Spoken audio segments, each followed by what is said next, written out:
నీ యొక్క మతం ఒకటి ఉంటుంది, ఒక కులం ఉంటుంది. వాళ్ళ యొక్క వృత్తి అవ్వచ్చు, లేదంటే వాళ్ళ యొక్క ఆచారాలు అవ్వచ్చు, వాటన్నిటిని గౌరవించేటువంటిది ఒక పద్ధతి ఏదైనా ఉందంటే అది మన జగనన్న దగ్గర ఉంది. అవునా కదా?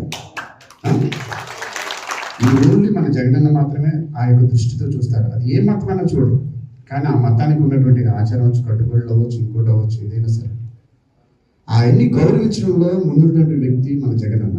అందులోనూ ముఖ్యంగా మన అనుకోని ఎస్సీ, ఎస్టీ, బీసీ, మైనారిటీలు మన అని నా వాళ్ళు అనుకున్నటువంటి వ్యక్తి కూడా ఒక జగనన్న మాత్రమే. ఎంతోమంది నాయకులు వచ్చారు, వెళ్ళిపోయారు. అవునా కదా?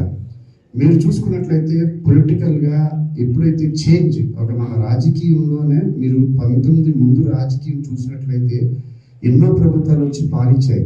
కానీ 1924లో వచ్చి పాలించినటువంటి ఈ ప్రభుత్వం చూసుకుంటే చాలా చేంజ్ ఉంటుంది.